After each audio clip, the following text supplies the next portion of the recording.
안녕하세요. 최일호 상무가 풀어주는 미국 시장 이야기 채플미 1월 20일 금요일 순서입니다. 최근에 미국 시장이 살짝 이제 조정을 또 좀 받는 모습을 보이고 있는데 주요 기업들 실적 발표가 계속 나오고 있어요. 예, 그렇습니다.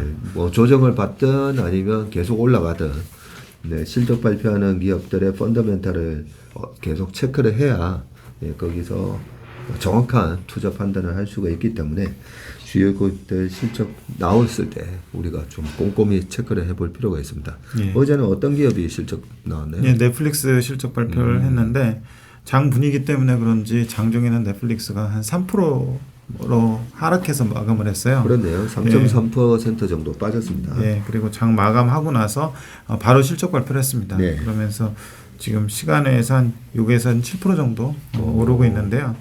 그 이유는 가입자 수가 4분기에 증가를 했고요. 그 가입자 수 증가는 넷플릭스 전략이 하나 있었는데 광고 요금제라고 해서 광고를 보면 그 요금을 좀 싸게 해주는 그런 제도를 4분기 중에 실시를 했었는데 그게 상당한 효과가 있었다고 합니다. 그래서 실제로는 한 4분기에 450만 명 이 정도의 가입자 수 증가를 예상을 했었는데 실제로 보니까 766만 명이 가입자가 증가를 했어요. 그래요? 4분기에요. 와, 한 분기에 700만 명이나 가입했어요? 예, 신규 가입자가요. 그래서 이제 그 효과로 넷플릭스 주가가 지금 시간에서 급등을 하고 있습니다. 지난 4분기에 우리나라 또 드라마 되게 또 재밌는 거가 방영되지 않았습니까? 지난 4분기에 넷플릭스 자체 제작이나 또는 우리나라에서 한 거 중에서요. 그건 잘 모르겠는데 그 뭐 계속 그 광고 나왔던 거 무슨 마약 관련돼 가지고 수리남. 수리남? 네, 수리남. 수리남 넷플릭스 맞죠? 네. 근데 그 이번에 넷플릭스 그 IR 자료에서 그 자기네들이 그나마 성공을 했다고 하는 신작은 그 우리나라에서 그 제작하는 건 없더라고요. 아, 그래요? 예.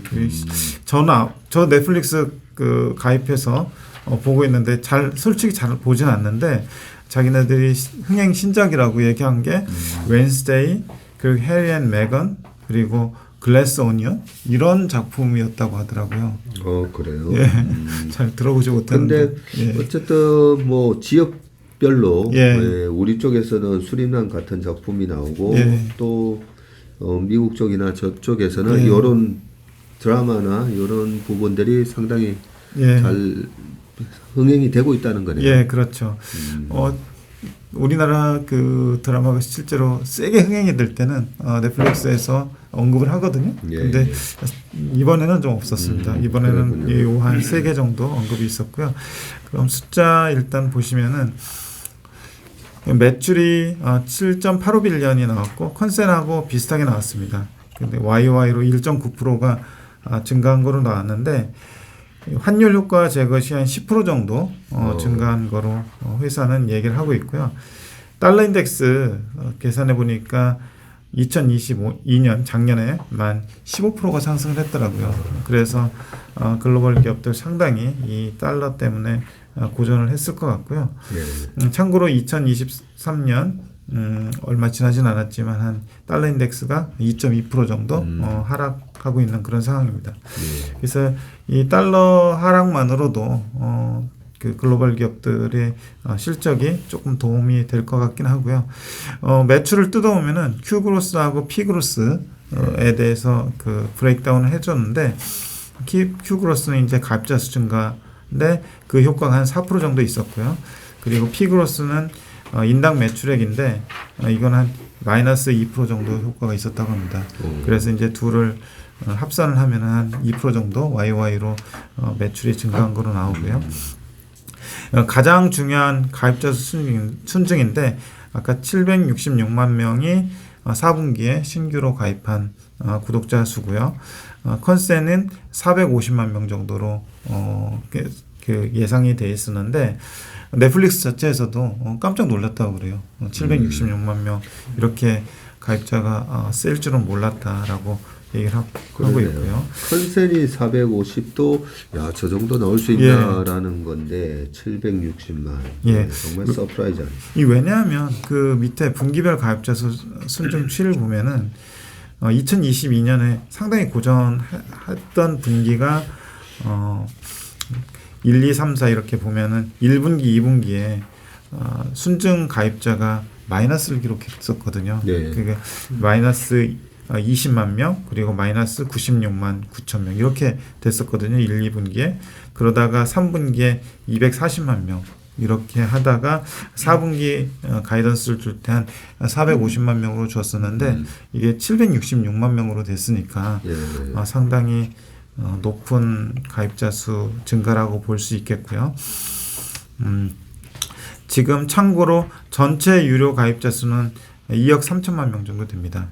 그래서 최근에 가입자 수 증가 자체가 그 표를 보시면은 약간 이제 플랫하거나 약간 그 작년 1, 2분기 때문에 감소를 약간 하다가 최근에 다시 이제 기울기가 살짝 올라간 그런 모습을 보이고 있고요. 예, 굉장히 중요한 부분이잖아요. 예, 그렇습니다. 예.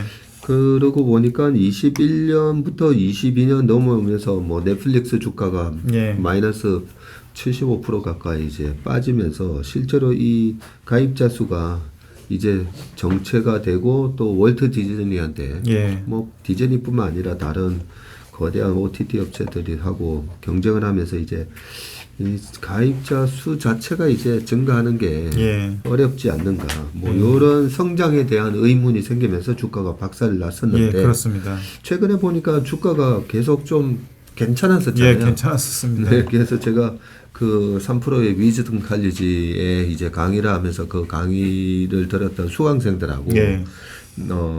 어떻게 하면 이제 주식을 바라보는 그런 관점에 있어서 좀 전문가적인 그런 소양을 키울 수 있나 해서 주간 우리가 매주 하는 주간 추천 이런 거 있잖아요.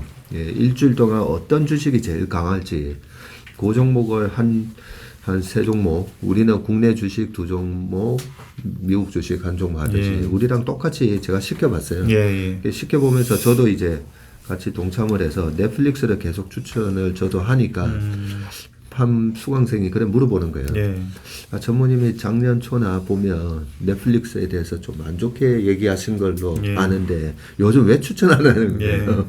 그래서 제가 씩 웃고 말았는데 주가가 여러 가지로 보면 확실히 바닥을 치고 올라오는 모습에 우리는 이제 광고제를 도입을 했다라는 걸 분석을 해보면서 요거 먹힐 수가 있겠다라고 생각했는데 이 정도로 이렇게 좋은 효과가 날지는 몰랐지만 주식 시장은 참 빠르고 정확한 게 이렇게 펀더멘탈적인 요소가 개선될 걸 미리 알고 어느덧 바닥에서 막 꾸역꾸역 올라오는 그런 모습을 보였었는데 역시 이래 실적 발표를 보니까 760만 명이라는 엄청난 숫자가 나오면서 이 기울기가 다시 유료 가입자 추이가 이렇게 다시 올라서네요.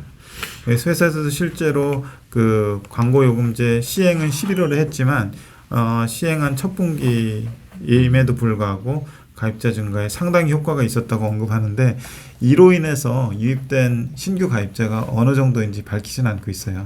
그래요. 예, 그래서 이제 나중에 이제 파일링을 하면은 거기에 나올 수도 있을 텐데 아직은 좀 얼마의 효과가 있었는지는 밝히지 않고 어쨌든 가입자 순증이 제일 중요하니까 이게 시장 예상치보다 훨씬 초과했다는 것만으로도 상당한 긍정적 효과가 있었던 것 같습니다. 4분기 흥행 신작으로 아까 말씀드렸던 웬스데이, 해리 앤 메건 그리고 글래스 오니언 이런 것들이 있었다고 합니다.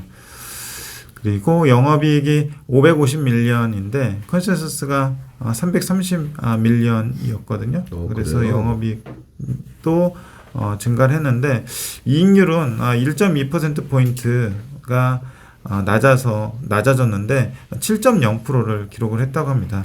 그래서 밑에 그 분기별로 그 실적 브레이크다운을 해놓은 걸 보면은 4분기에 특히 이제 영업이익률이 좀 안 나오는 특성이 있거든요. 계절적 특성이 있는데 이건 4분기에 제작도 많고 하다 보니까 비용 지출이 좀 많은 편입니다. 그래서 다른 2, 3, 4분기 보면은 한 20% 내외 정도의 영업이익률을 기록하는데 작년 4분기에도 보면은 오퍼레이팅 마진이 한 8.2% 정도였잖아요. 이번에 7.0%가 나왔는데 이거를 또 이제 환율 효과에 좀 환율 효과 탓으로 좀 얘기를 하고 있고요. 그런 걸로 인해서 영업이익률이 좀 깎이는 효과가 있었다라고 얘기를 하고 있습니다. 그래서 22년에 전체적인 영업이익률이 17.8%가 나왔는데 한 해의 환율 효과를 제거하면 20.0%로 계산이 되더라라고 자기네들이 이렇게 얘기를 하는데 그 뒤에 페이지에 이제 제가 그래서 아까 달러 인덱스가 작년 한 해 동안 15%가 감소했다고 했었잖아요. 네.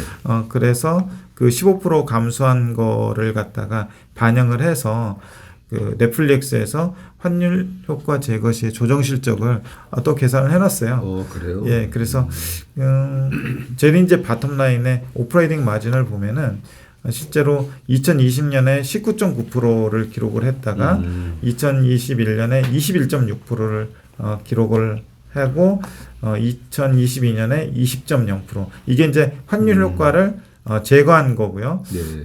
그리고 환율 효과 제거하지 않은 상태에서 작년에 이제 17.8%가 나왔던 거죠. 그래서 환율이 영업이익률의 한 2.2% 포인트를 정도 부정적으로 작용했다라고 여기서 보여주고 있습니다. 예, 꽤 중요하다, 그죠? 예. 환율 때문에 환율 효과를 제거하면 영업이익률이 20%나 예, 그렇죠. 나오는 거니까 예. 그렇게만 보면 영업이익률 20%면 뭐 대단하죠. 예, 그렇습니다. 그래서 이제 이런 외부 환경이 올해 어느 정도 좀 완화되면은 그런 부분에 의해서도 실적들이 좀 괜찮아질 수 있는 부분이라고 볼 수 있겠고요. 23년 영업이익률 그 가이던스를 이 가이던스 하기 전에 여기 그 EPS가 0.12달러가 나왔거든요.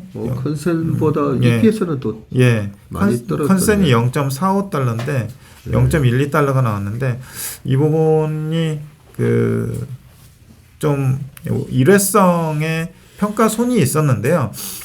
그 달러가 너무 올라가다 보니까 앞으로 계속 오를 줄 알고 회사 쪽에 해지 차원에서 유로 표시 부채를 발행을 했었대요. 예. 그런데 4분기에 공교롭게도 좀 환율 자체는 좀 달러 가치 자체는 좀 빠졌잖아요. 예. 그것 때문에 여기에서 유로 표시 부채에서 나오는 평가손이 있었다고 하더라고요. 이 평가손이 339밀리언 정도 있었다고 합니다.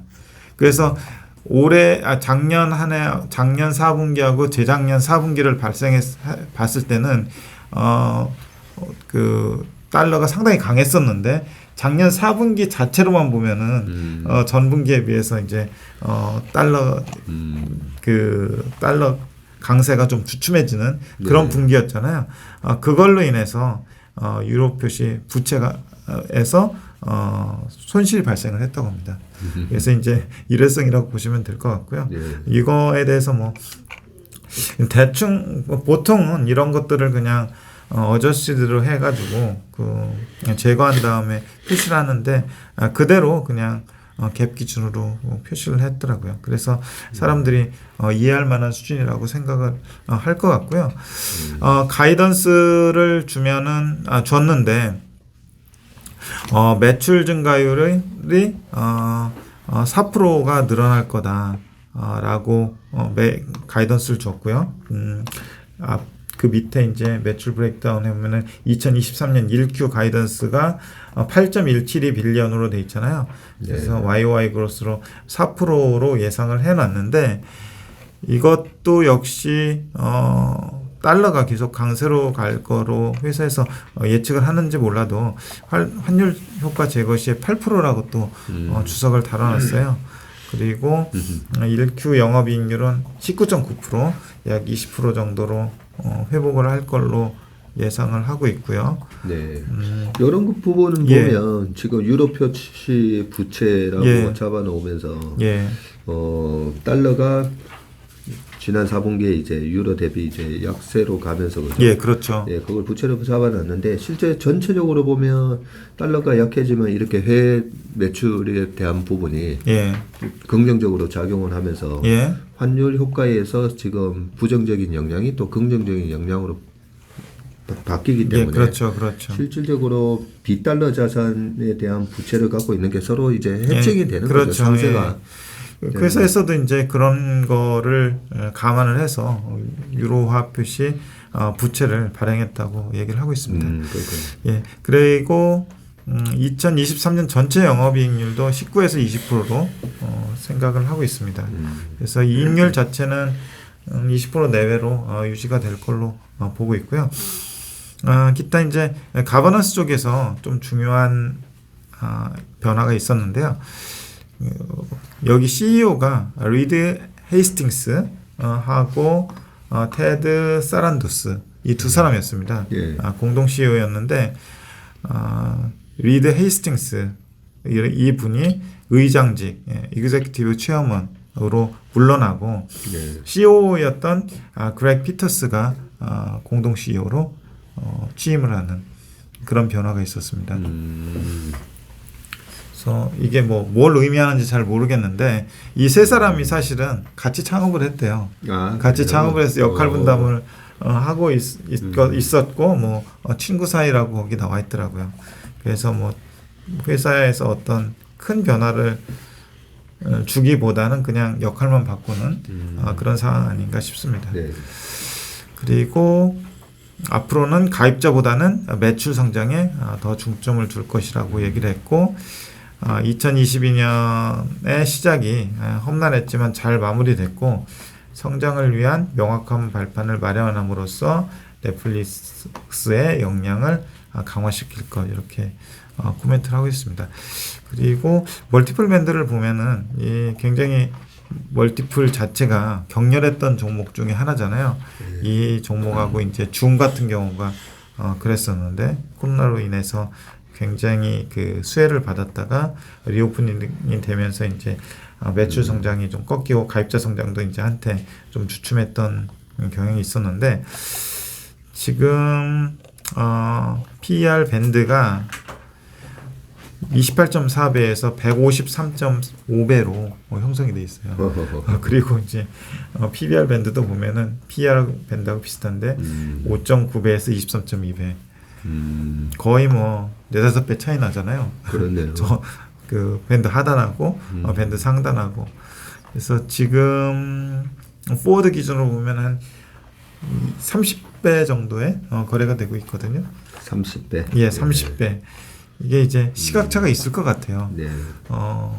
매출 성장 또는 가입자 수 증가 그리고 그 1위 사업자로서의 프리미엄 그리고 영업이익률 네. 요런 것들을 이제 다 감안을 해서 시장에서 한 30배 정도 부여를 하고 있을 텐데 계속해서 봐야 되겠지만 경쟁 격화와 실제로 이 회사가 하고 있는 광고 요금제 시행이라든지 앞으로 전략 이런 부분들이 믹스가 돼가지고 적정 PER이 부여되지 않을까라는 생각입니다. 네. 좀 어려운 부분인 것 같아요. 그렇죠. 예. 어렵죠. 예.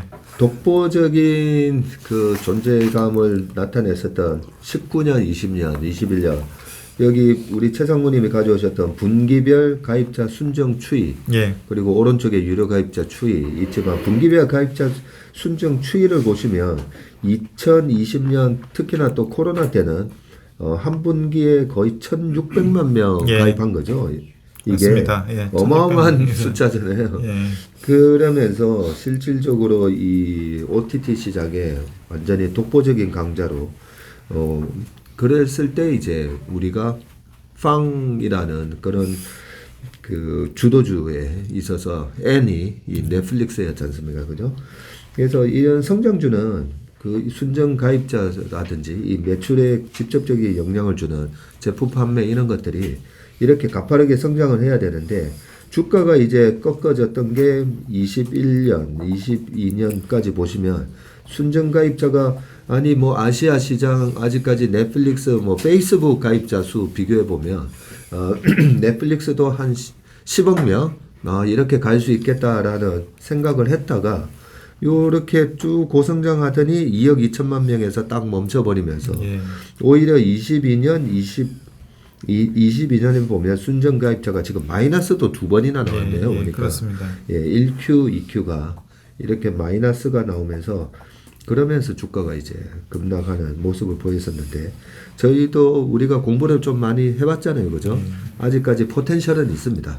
여전히 이제 이런 OTC 시장에 잠재적인 그런 고객층들이 아직 많기 때문에 포텐셜은 있는데 월트 디즈니, 프라임, 애플 TV, 그리고 뭐 쿠팡도 쿠팡 TV. 예. 네, 그러면서 약간 이렇게 경쟁자들이 많이 들어오면서 거기서 어떻게 살아남느냐. 그 부분이 이제 약간 퀘스천 마크가 있었다가 돌파구를 마련한 게 이제 광고 요금제인 거죠. 맞습니다. 그런 승부수를 회사에서 띄웠는데 그게 안 먹히면 주가는 또 빠지는 건데 최근에 그 승부수가 먹히면서 766만 명이라는 일단은 약간 턴어라운드 하는 그런 모습을 보여줬기 때문에 앞으로도 계속 우리가 한번 지켜볼 만한 기업인 것 같습니다. 네, 오늘은 넷플릭스 새벽에 발표한 실적 발표를 또 새벽부터 오셔가지고 이렇게 자세하게 분석을 해줬었습니다. 최일호 상무님 수고 많으셨습니다. 예, 감사합니다. 네, 고맙습니다. 예.